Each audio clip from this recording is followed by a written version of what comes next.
they're just, they're just so fun to play with. And on the PlayStation 3, we can really add more detail, more animation. They can be so much more expressive, and that's just really rock. And then with the environments, we got so much more ability to do bigger. You almost were there. Yeah, just lush and and organic. But we're still really trying to stay true to the original art style. That sort of simple, bold shapes and just the rich colors. That's just like totally emblematic of like this. I venture to say that the cell shading is very much a part of it. It wouldn't be Sly without it. So all right, we have what appears to be a boss battle here. Tell us what we're seeing. Yeah. So well, back when we were working on the collection, we saw we kind of got to see all the games in absolute minute detail, and we could really look at the kind of features that we really wanted to explore and expand upon, and just really kind of bring over and blow out for the PS3. So back in Sly 1, you remember, like they had the kind of sort of pattern-based, so these complex boss battles. Oh, I remember. So we really wanted to kind of bring that up, except really blow them out into these sort of epic, great big. Oh, this is gonna hurt. These sort of set-piece, just boss battles, which are just going to incorporate everything that you've learned and acquired in the episode building up to it. So it was a challenging game. I mean, no doubt. I mean, would you say that Sly 4 is going to have that level of challenge? Yeah. That's good. You got to bring your A game. Good. That's what I was saying. Because I love that it looks kid-friendly, and of course it is a family-friendly game, but there's something for the hardcore. Yeah, it's for everybody. Tell us more. What are we looking at here? So this is El Jefe. He is an egomaniacal tin pot dictator. He's built this 1,000-foot statue of himself.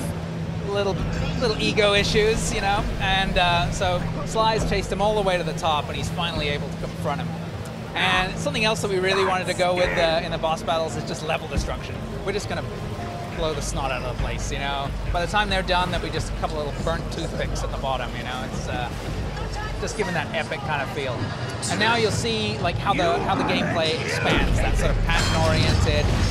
It's not limited by the combat moves. It's just all kinds of crazy stuff you can do. Really got to bring the A game here. So let's talk about season time. What's the upgrade system? What can you talk about at this point? Because I know there's outfits that we see Sly changing into. Every episode.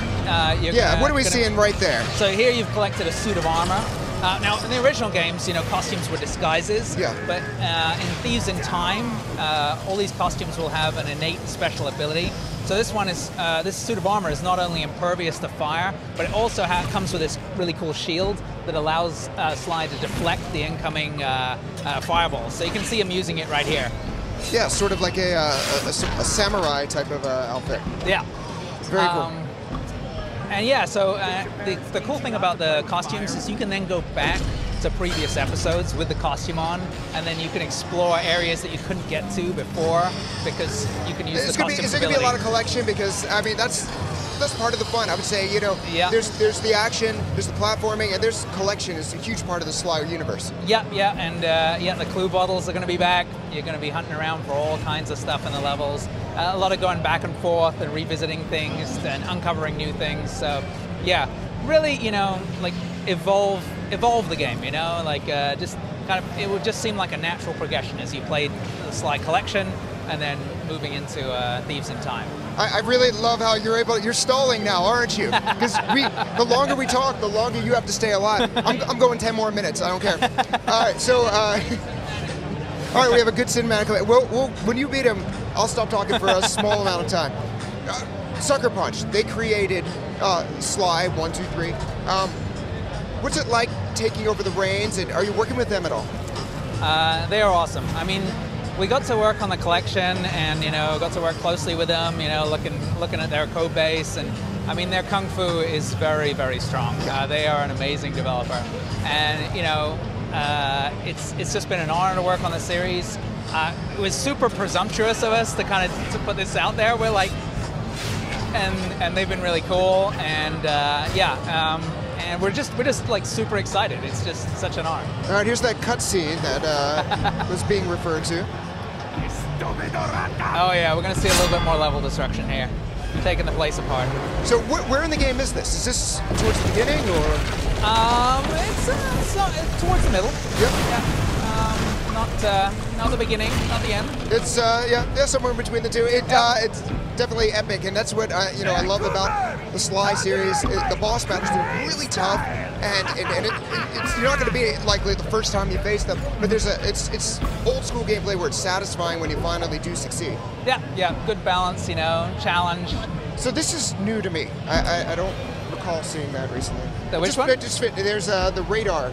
So let's talk about that. Yeah, well, so something that, the levels are bigger, and there's more to explore, and we really needed to come up with some slightly newer pieces of interface that would allow you to really see where you're going. And so something that you're kind of seeing there a little bit is some new methods to help you get to where you need to be.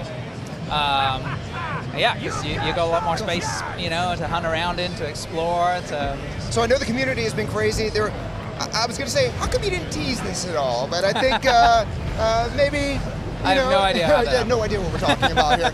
If you play the Sly collection all the way through, or if you happen to pass by a movie theater in Infamous 2, you might have had an idea that this game was coming. But the community, why don't we bring them in? Do you have any questions off the Twitter? Why, I do.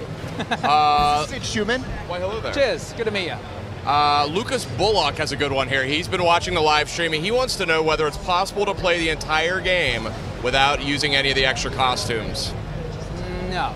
The costumes are pretty instrumental in the game. That's a hardcore type of question right there. Did you have another one? I do, and actually from the same guy, Lucas Bullock. He must be a big Sly fan. He wants to know if we're going to see characters from any previous Sly games, such as Penelope or Panda King. Well, there's, it's not coming out until 2012, so we got a little bit of time. Well, we've already seen Bentley, or heard Bentley. Yep, definitely Sly, Bentley, and Murray are going to be playable. Yep. There's going to be some other characters, and yeah, we're going to be definitely, stay tuned, we're definitely going to be talking about. Shame on you for even asking that. All right, so let's continue here. We're seeing some of the classic platforming from Sly. Aye, I think he's kind of stalling here. He's kind of. Is this as far as you want to go? Yeah. This is as far as it shoots. Okay. Well, there's some secret stuff. So okay.